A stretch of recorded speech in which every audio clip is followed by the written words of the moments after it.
And I see you're streaming now on YouTube. So welcome everyone who's here.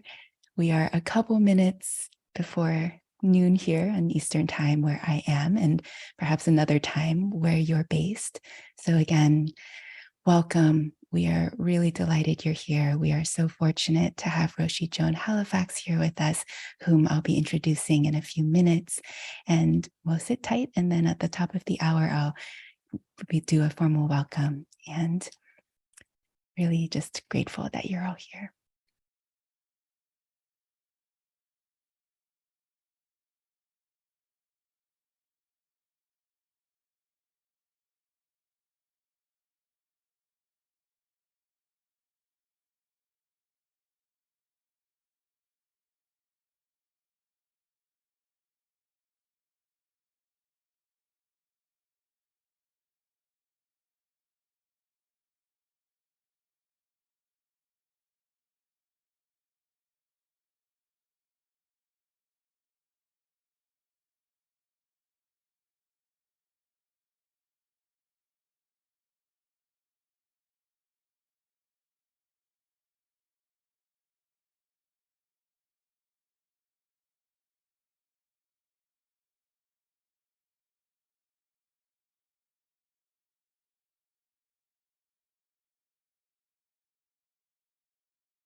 So we'll get started in just a minute. It sounds like people will also be joining us via Teachable.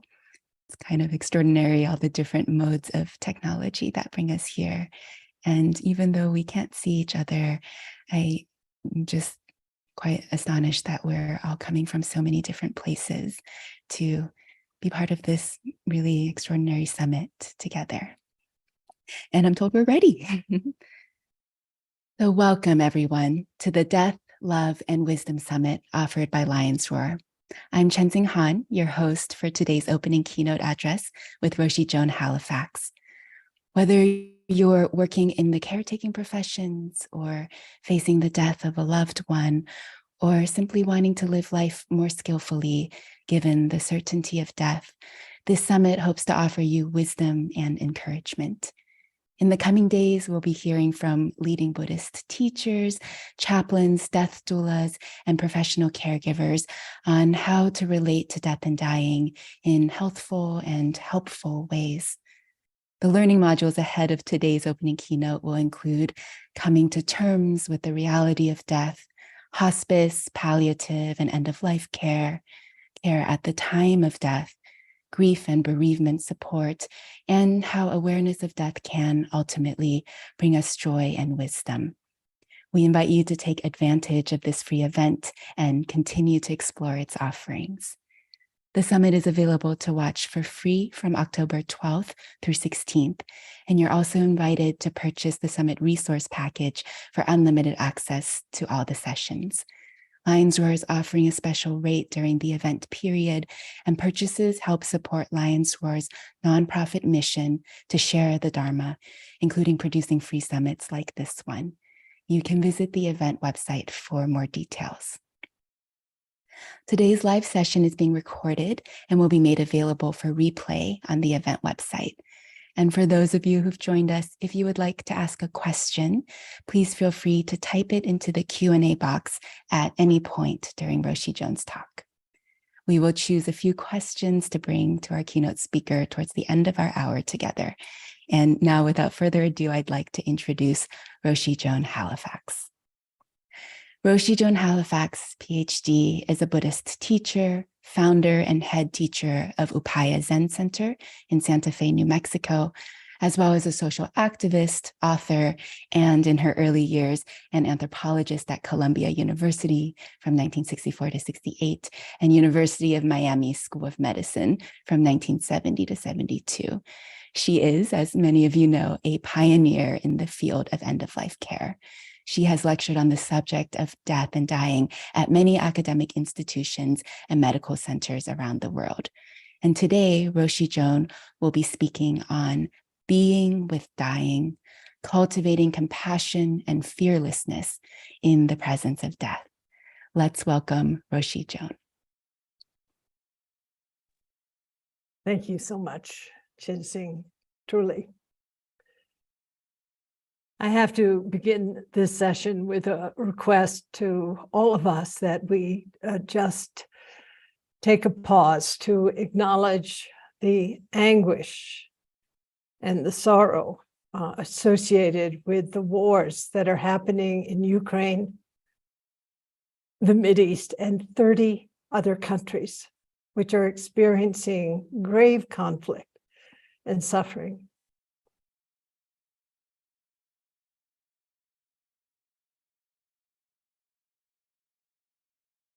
And how touching into the truth of suffering in our lives, but in the world today, is a kind of a bridge for what we're exploring today. I'm going to ask us to begin with a practice. It's a practice that Larry Rosenberg shared with me many decades ago. It comes from the great scholar, practitioner, Atisha, and it's called the 9 Contemplations. And I'm just going to offer these 9 moments. They're kind of 9 lenses that bring us into the sensibility of what our priorities are in this lifetime. So we can begin by taking a big inhale and exhale, and allowing ourselves to be present out of the distractions that grab so many of us. And to remember really why we're here. I mean, we're here not just because we turned on our computers, but so many of us work with dying people. So many of us encounter individuals who are suffering in ways that just seem untenable. And how can we bring our best forward?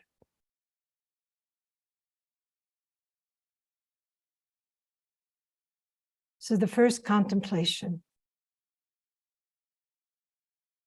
Death is inevitable. No one is exempt. Holding this thought in my mind, in my heart, I abide in the breath and remember my vows.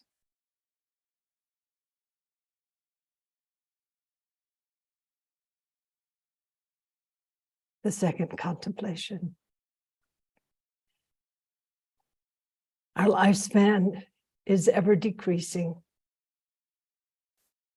Each breath brings us closer to death. Holding this thought in my mind, holding this perspective, this truth in my heart, I drop deeply into its truth.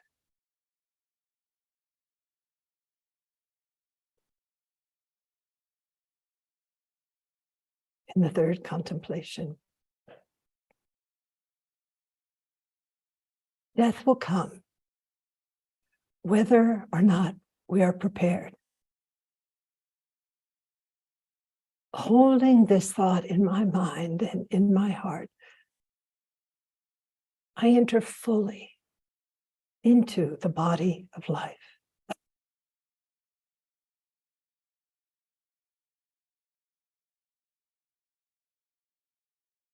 And the fourth contemplation. Indeed, human life expectancy is uncertain, and death can come at any time. Holding this thought in my mind and in my heart, I'm attentive to each moment as it arises.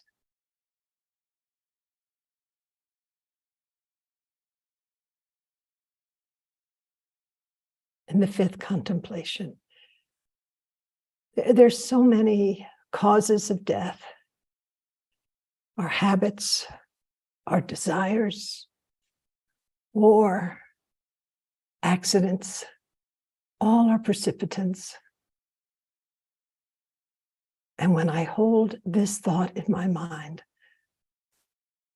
I consider honestly the endless possibilities.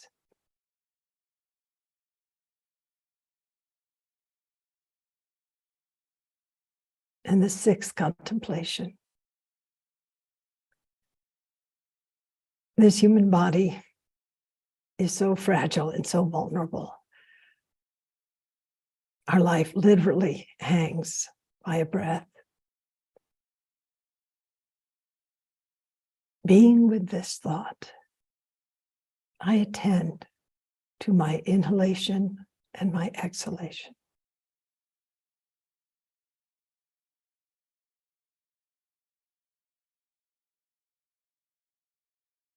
And the seventh contemplation.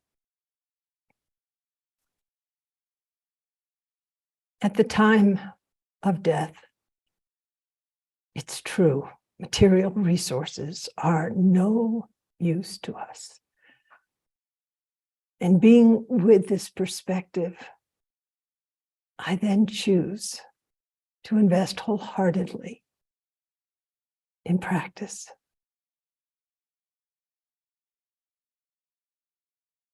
And the eighth contemplation. In the end, our loved ones cannot really keep us from death. Fundamentally, there's no delaying its advent. Holding this thought in my mind, holding it in my heart, I exercise non-grasping.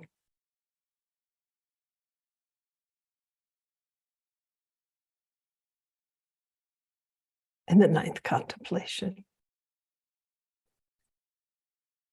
At the time of our death, ultimately, our body cannot help us. It too will be lost at that moment. Holding this thought in mind, I learn to really let go.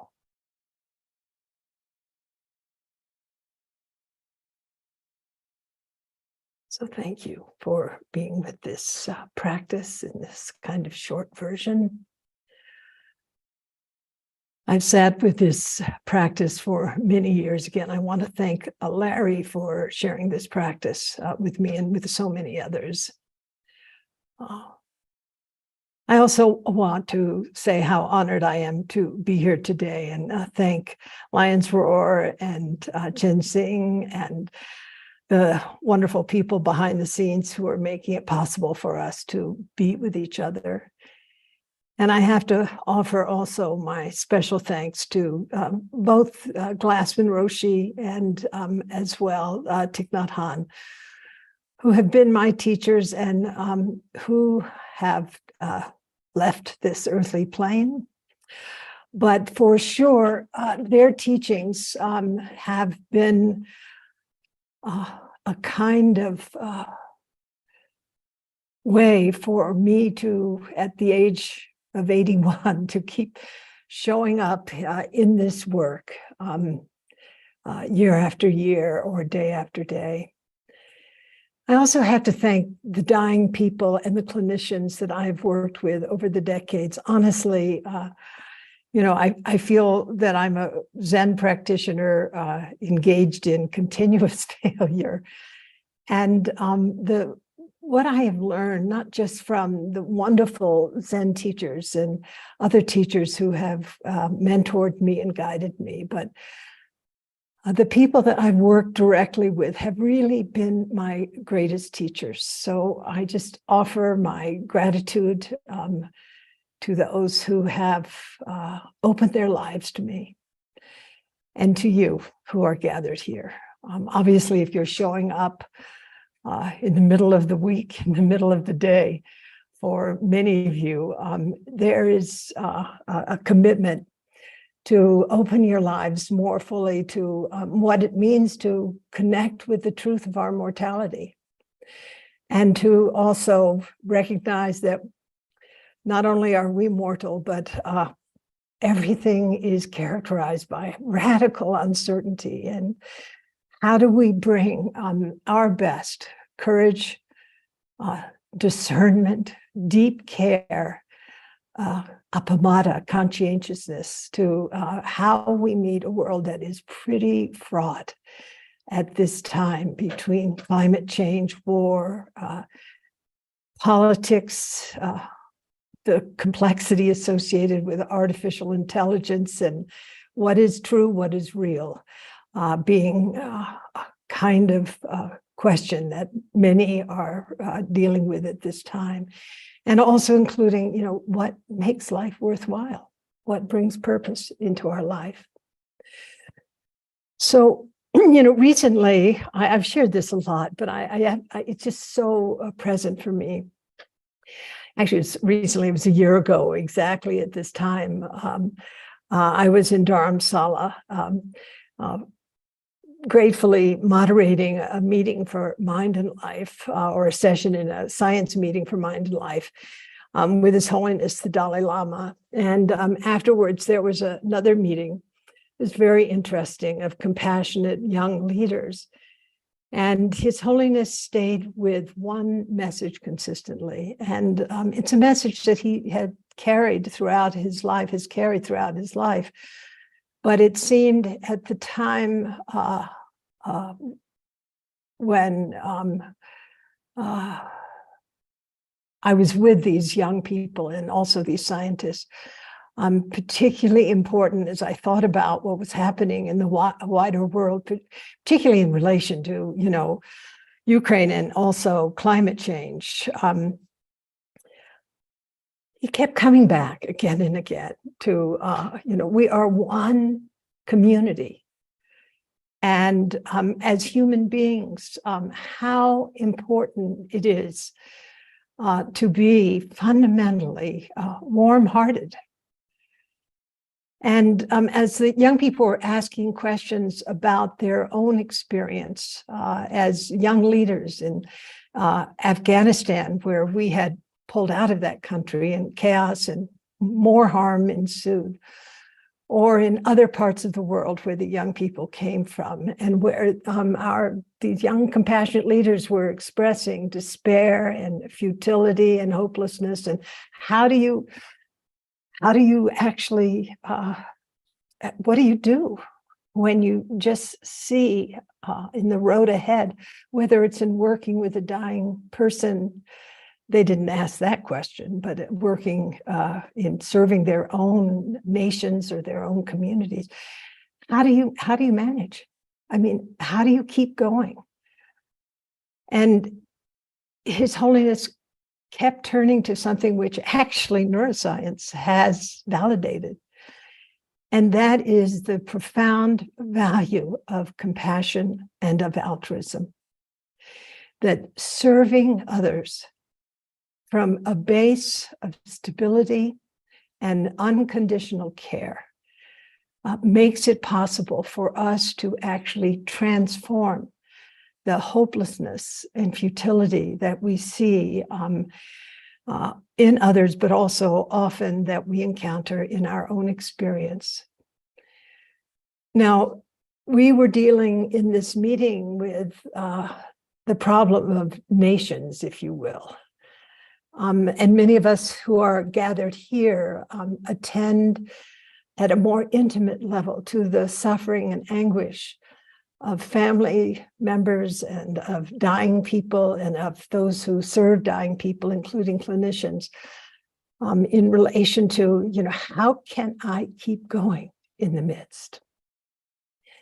And I think, again, so often of His Holiness, whom I've known for over 40 years, or Malala, or Nelson Mandela, two names also I often invoke, of individuals who have experienced extraordinary stress and loss, and who were able to actually transform their experience into being bodhisattvas, into bringing forward against all odds, with so many obstacles, their basic goodness in service to others.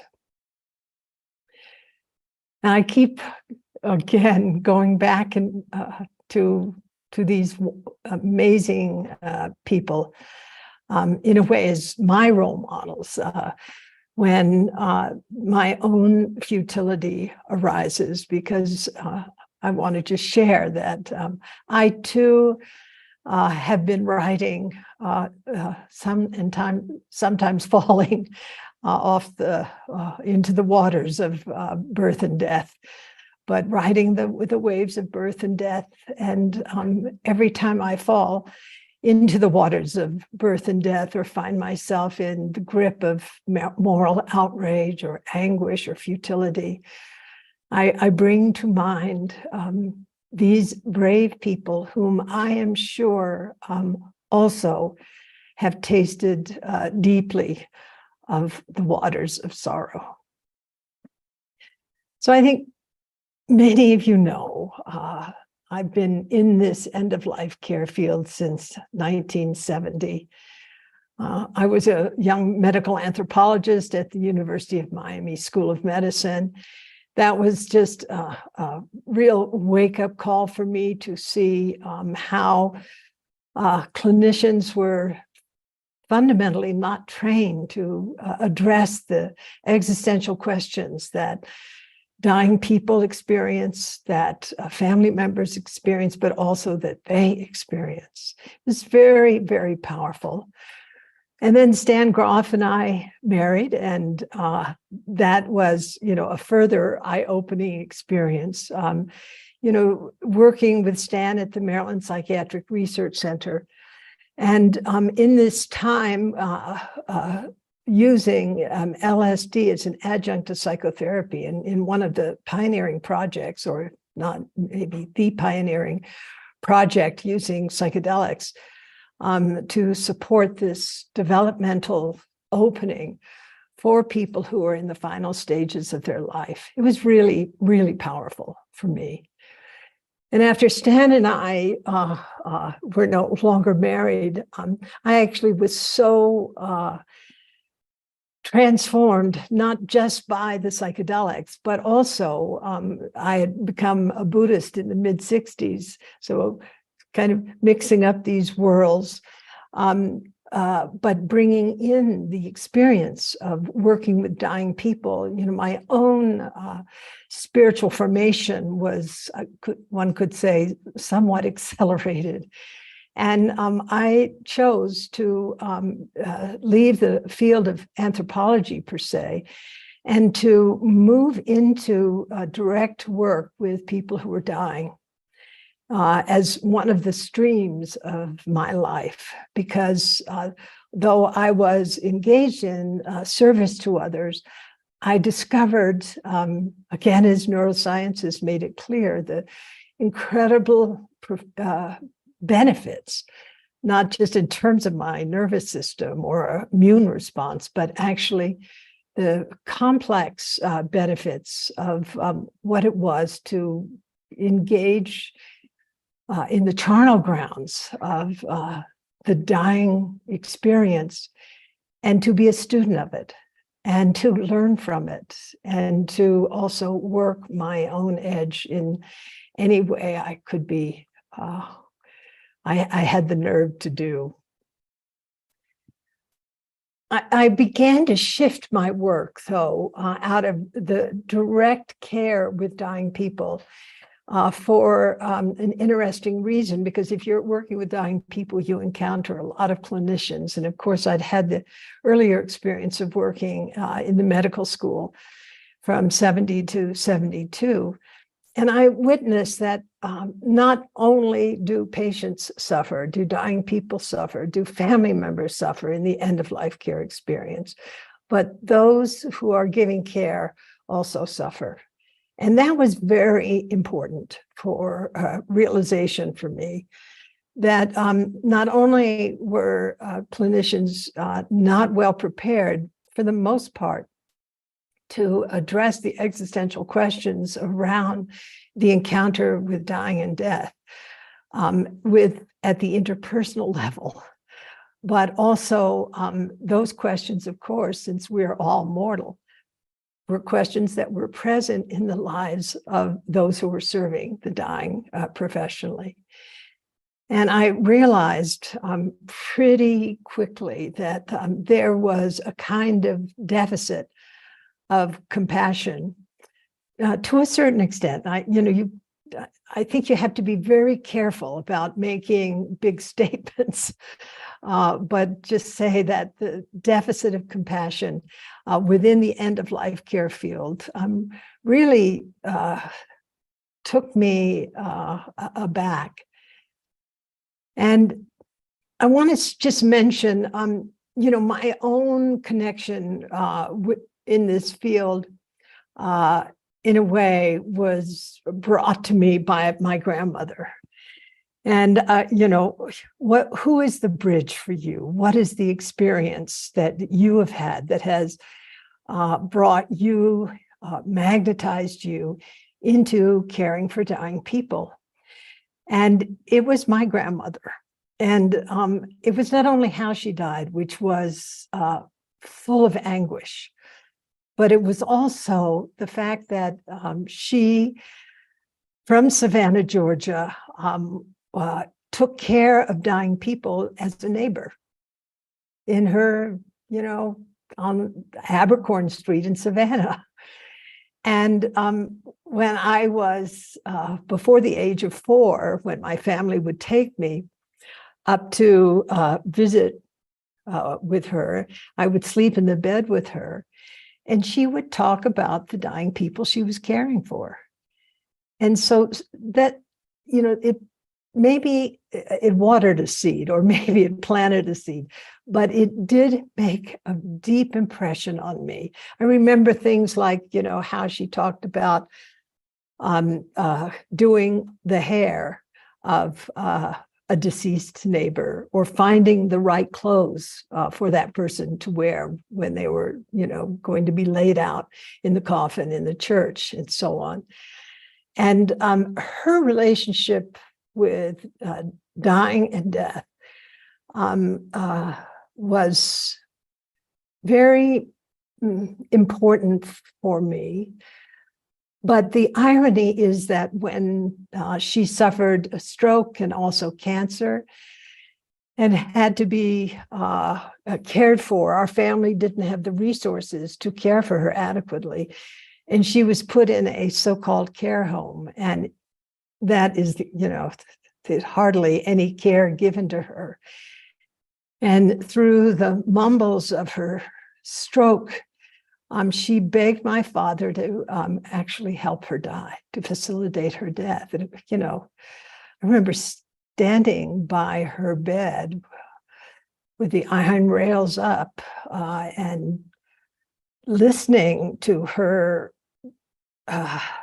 voice, just so urgent and desperate. And of course, needless to say, that cry for help injured me as well.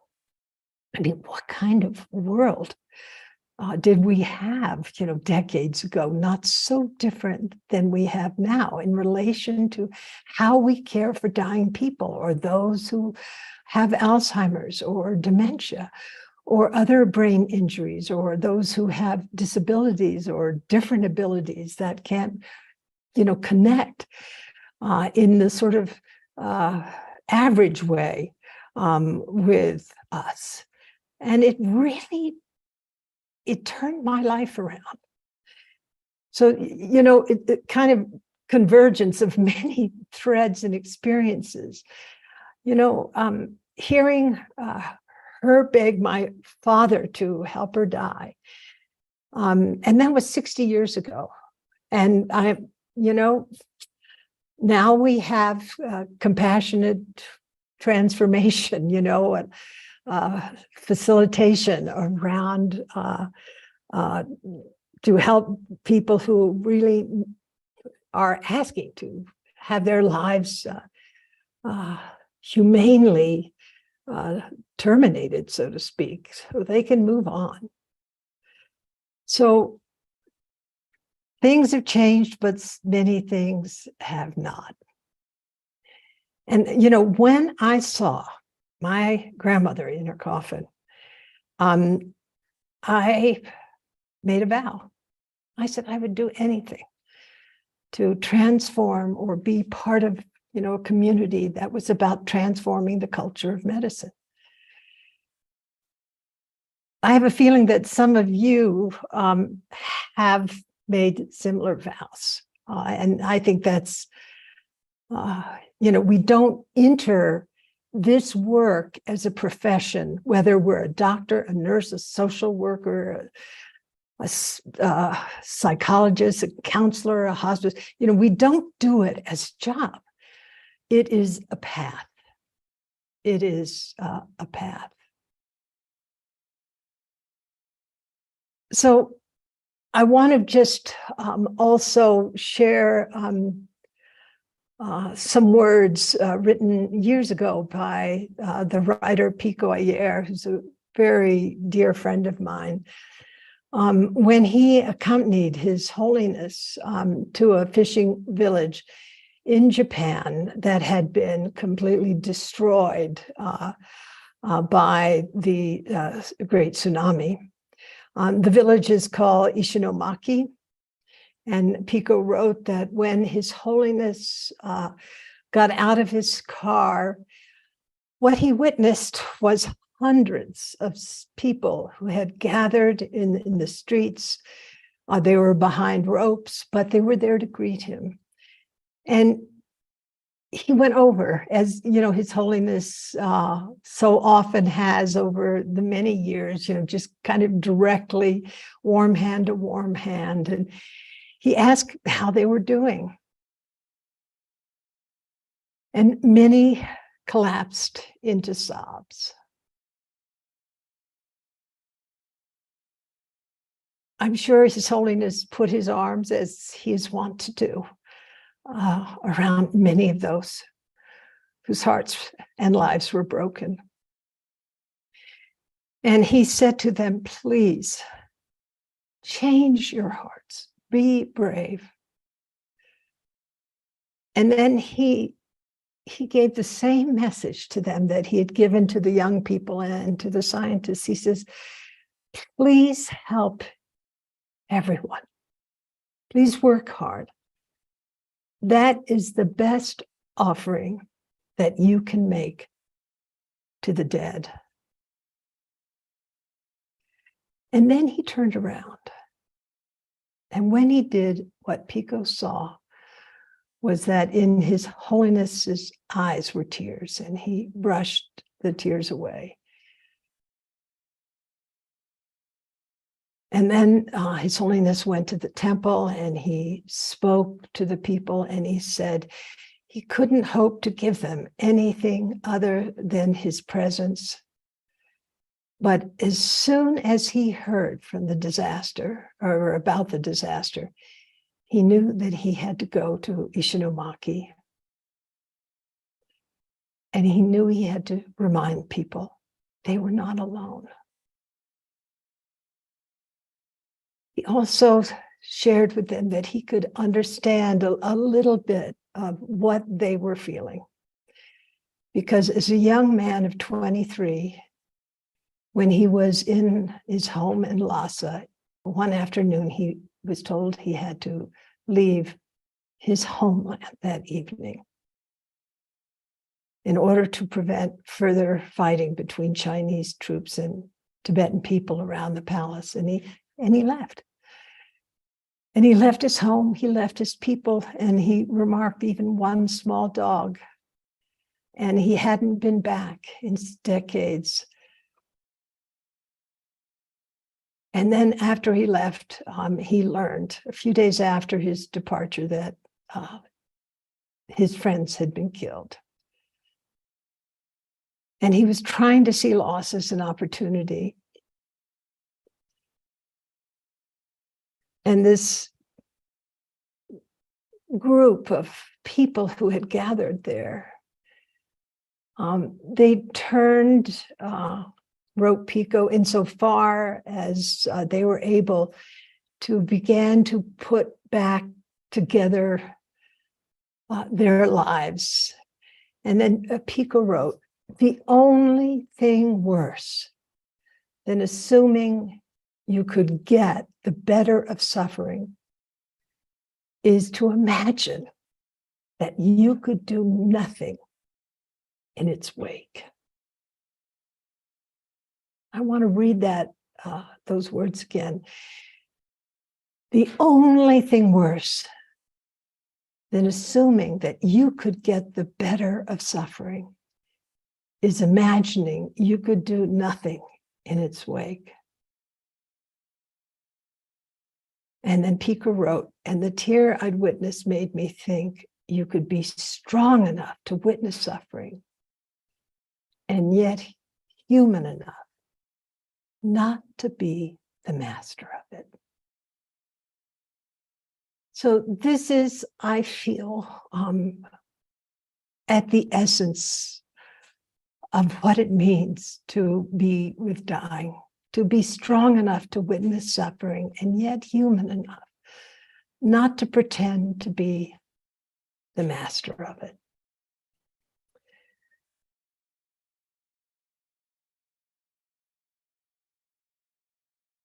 So caring for people who are dying, being with dying, calls us to explore how we as individuals, as practitioners, as people who care, can build the capacity internally and maybe institutionally and maybe even socially to cultivate both stability in the midst of radical uncertainty and tenderness and warmth.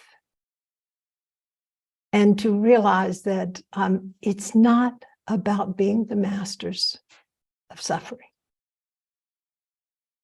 We're not the masters of suffering. We're not the masters of death.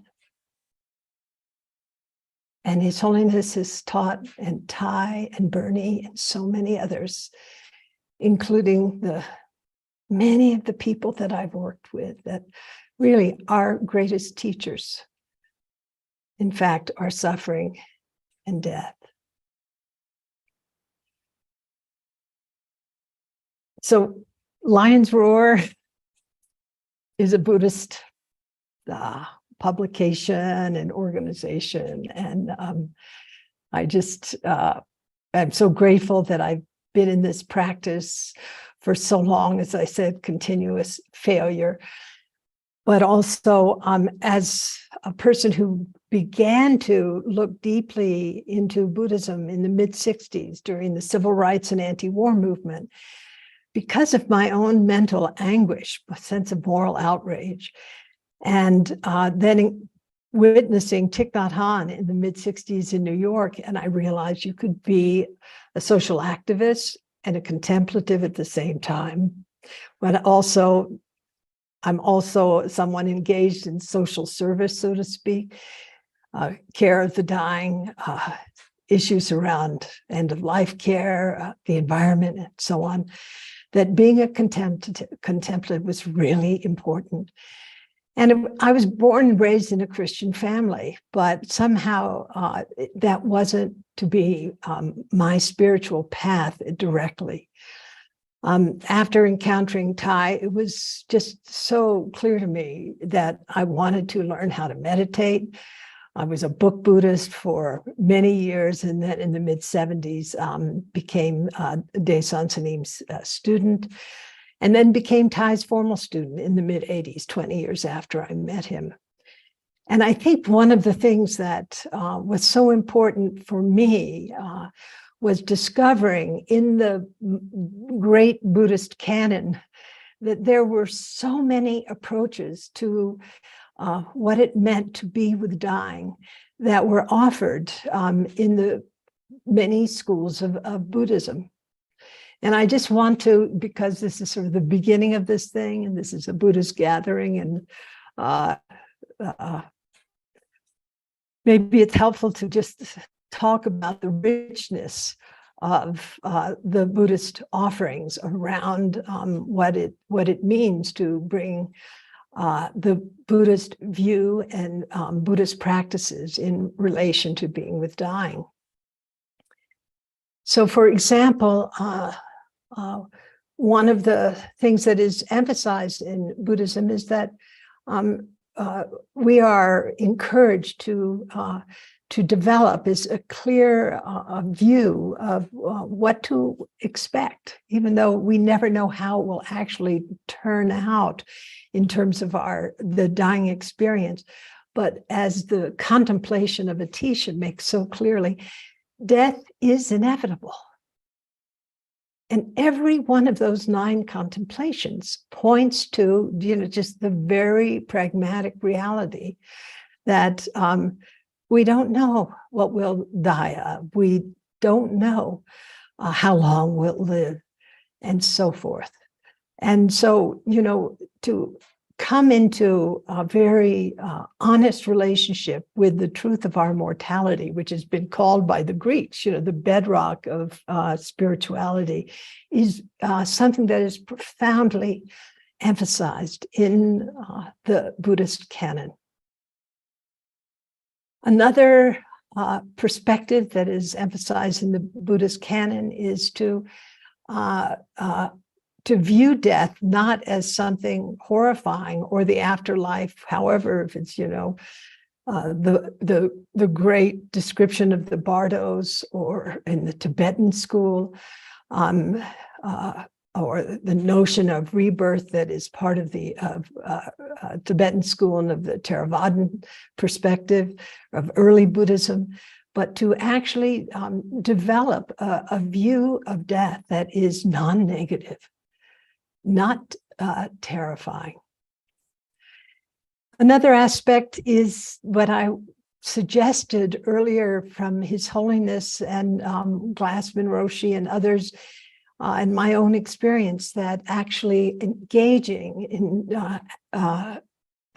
acts or endeavors that are non-transactionally, non-self-interested, and are fundamentally altruistic and compassionate, living a life that is based in ethics, managing one's life well, activating what in the early texts, Buddhist texts of appamada, the sort of elephant's footprint, of conscientiousness, or also what Stephen Batchelor has called care, how important it is in terms of when we get into these final phases of our life, that we have really created, if you will, or watered the seeds of basic goodness within our own experience. And those seeds are, and the sprouting thereof, will influence possibly how we experience the dying process. Another is the first paramita of generosity. What it means to practice dana paramitas, which is just this, it's not only, of giving our well-being and skills and love and care to others, but it's a quality of mind, a quality of heart that's fundamentally generous and, non-stingy. And, you just practice giving things away because you're going to get to give it all away at the end of your life. And so that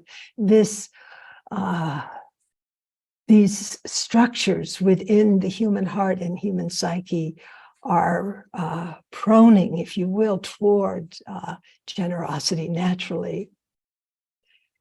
And then one thing that I think, again, going back to the Malala and Nelson Mandela, His Holiness, that is really important is using hardship, the difficulties that we encounter in our lives, not as landscapes of defeat, but of landscapes of possibility and transformation. And to develop a kind of tolerance toward interest in, curiosity about, patience with, and humility in relation to the encounter with incredible difficulties, and practicing that. So I see we're nearing the end of the session. This part of the session, I think we're going to open up to Q&A shortly. I just want to finally mention this work that I engaged in some years ago in the development of a perspective on compassion that was had me create a heuristic map of compassion, discovering, that compassion is very poorly understood by, many people, including many in the helping professions or service professions. And out of that work, which I did at the Library of Congress, creating a process for people, first is primarily in medicine, but now people are using it in education and law and so forth, called grace. And I just want to outline the sort of grace process, because I think, many Buddhists are online here, and you'll recognize it's non-sectarian, but it'll be very familiar to you. And that is, it's this tool that's kind of in the back pocket for all of us when we're in the presence of suffering, of anguish, of sorrow. And we begin to feel unsafe ourselves. The G of grace is to gather attention and getting grounded. It's really about allowing ourselves to, come back and be very present. And the R of grace is recalling our intention. So you know this from meditation. And then the A of grace is attuning first to yourself, being somatically aware or physically aware of what's coming up in the body, what feelings are present for you, what thoughts. And as well, allowing yourselves to see biases or to downregulate, or maybe it happens very spontaneously and quickly, but it's not dissociating from your own subjective experience. Creating a way for then to attune to the experience of others, which is empathy. And then from that base, considering what will really serve this individual. The C of grace. And then the E of grace is engaging and ending. That's very short form. Grace, for a lot of us who have some practice under our belts, we actually, this is a very familiar process to us. But creating a process that's more non-sectarian and is easily communicated, even though still, after over a half a century of practice, I still go back to the G of grace, gathering my attention. So please understand, I am no expert in this. Understanding compassion in care of the dying, actualizing compassion in tough situations, being in the charnel grounds of the hospital system, the prison system, of war, refugees. All of this it's a kind of moral imperative that we bring the best forward that we can in meeting the truth of suffering. So I'd like to just finish. Actually, I'm not going to finish. I'm going to open to questions because I see we're 3 minutes over my time allotment. Only to say thank you so much for listening, and I look forward to hearing some of your questions.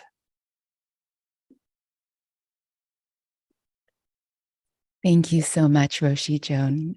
I see here in the questions in which there are some comments, wonderfully inspiring and heartfelt talk, and just so grateful to you for sharing all of this wisdom. I'm also so grateful to our wonderful audience. I don't know if you can see this, but there are just hearts floating up on my screen. It's quite spectacular. I've never seen this on Zoom. So there are just a plethora of hearts. There's so much love in this room, in this space. Oh, I see a celebration icon as well. There are so many wonderful questions in the Q&A. I wish we had time to answer them all. So I will group some of them into 3 different questions. So we'll do our best here. So this is a grouping of 3 different questions that I think are interrelated. So scared of the thought of dying, being separated from my body and loved ones. What can I do? Mm. And on a similar vein, how do we work with anxiety when doing the death contemplations? And I think making it really concrete, someone writes, I was recently diagnosed with Parkinson's disease. Could you speak to the way debilitating conditions can serve us as Buddhist practitioners? So I wish that we were face to face. That would be the first thing that I would ask. Our human relationships, the community that we are part of, really makes a difference in how we sit in the charnel grounds of our own fears.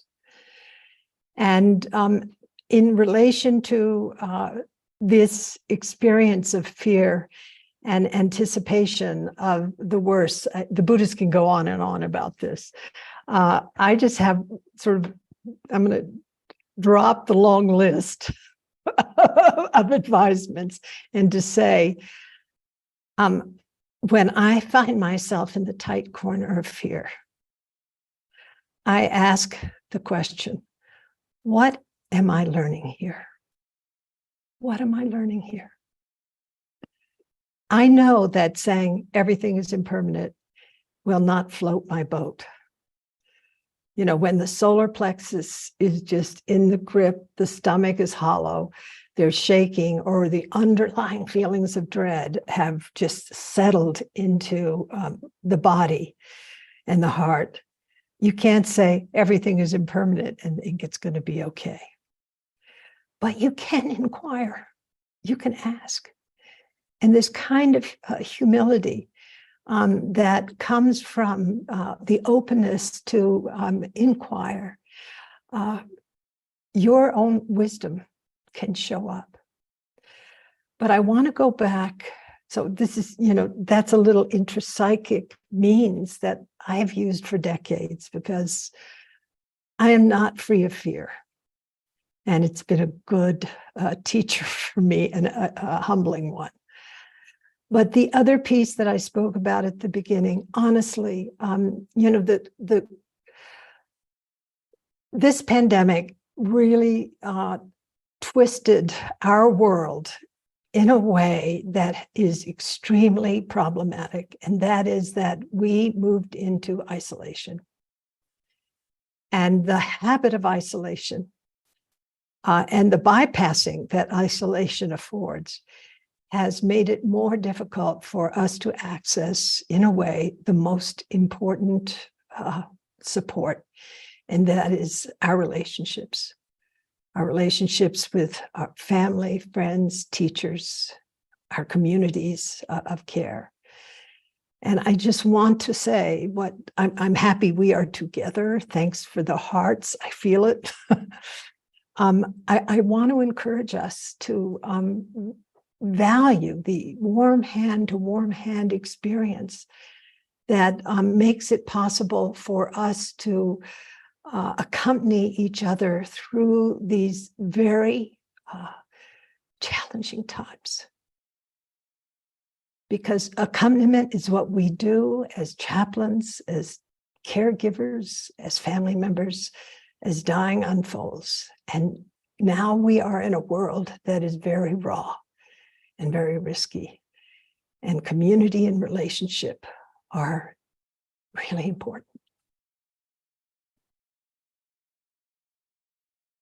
Thank you for that beautiful answer. I want to lift up a couple questions, one from a doctor and practicing Tibetan Buddhist who believes in reincarnation, and another from a chaplain at a palliative care center in Quebec. And they're really asking you to speak a bit more about medical assistance in dying. So, for example, the chaplain in Quebec writes, we've worked as a team to support people through decision making and ultimately in assisted dying, but not all nurses have been able to reconcile their own beliefs and sense of purpose. Some have quit. And so do you have any recommendations for supporting the team? And also, I think this bigger question for some Buddhists who might also feel uncomfortable with this. Yeah. So I think the most important thing, again, coming back to the third treasure of Sangha, is building a sense of respect and safety and conscientiousness in the team or in the community or in the family system. What a dying person chooses is their choice, and we are there to respect it. That is at least my opinion. My own feeling about medically assisted dying has actually changed quite a bit. I even had resistance in the 90s to palliative sedation. And it was like, I'm not so sure that's a good thing. And I asked His Holiness about the mitigating of consciousness or of awareness and for people who are suffering from intractable pain, et cetera. What was his perspective? And it was so interesting. He used one word, mercy. He didn't tell me to stay within, the canon of his own religious perspective. But he also said that the mind grounder, this is, many years ago, I've forgotten the exact words, but anyway, fundamental awareness would not be disturbed by the bringing opiates into the end of life experience of a dying person. But in relation to medically assisted dying, I can only speak for myself. If I were dying like my friend who had vaginal cancer, where her experience was agonizing, and it went on for years. Finally, she requested palliative sedation. So this is where that question came up for me. If I were her today, I would ask for medically assistance in leaving my body. But that's just me. Every person will have their own experience. I think what we cannot do is to bring our perspective, our religions, our personal views in relation to those whom we're serving. That's just my opinion. That's what my teacher Bernie would say. That's my opinion. To lay some dogma on people, I think is not a good thing. But thank you, Roshi Joan. Yes, thank you. I'm going to try to squeeze in one more very quick question. I think some people are asking, you've shared with us such a wealth of practices, and are these relevant for just in more daily life in terms of letting go or forms of death or letting go, like divorce, change? I see some questions about the GRACE acronym. I see questions about Tonglen. So I think just people are asking about these practices and how we can apply them. Well, this is again my basic opinion. Don't wait for your diagnosis. You got it the moment you were born. And a lot of times in the years when I was working intensively with dying people, people are sort of grasping at mindfulness or something, quick, but already it's a little late for most people. So start now And as far as I think anything I might have said or I've said might apply in the course of this talk to our everyday lives, to how we are with our kids, how we are with our spouses, how we operate in our law firms, how we are as voters. What does it mean to live conscientiously? I mean, the end of life care experience, caring for the dying, has a very special effect, I believe, on our individual character formation. But honestly, being a lawyer in family practice, where the rage of divorce is set before you, or being a parent where your kids are using substances to dull the pain that they experience in relation to what is happening in our world today. It is tough. Being a teacher. So this is about our everyday lives. It's not just in care of the dying, but actually it's in care of life. That is a beautiful way to end. And I see applause, I see hearts. So thank you so much, Roshi Joan, for sharing your wisdom with us today. Thank you to the audience. There are now hundreds of hearts on the screen. Thank you so much for joining us. I hope today's keynote, as well as the upcoming sessions in this Death, Love, and Wisdom Summit, are of benefit to you and your communities.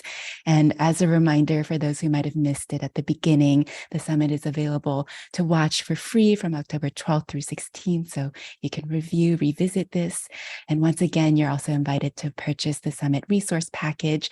And the link will be posted in the chat for unlimited access to all the sessions. And Lions Roar is offering a special rate during the event period, with the purchases helping to support their nonprofit mission to share the Dharma. And you can visit the website for more information. So thank you all again. Take very good care. Thank you, Chenxing, and also Lions Roar and all of you. It's just, I'm up here at 9,400 feet at Prajna Mountain Forest Refuge in the wilds with a green screen behind me, or you see a very rustic cabin off the grid, no plumbing. But just having the chance to be with you this morning has been very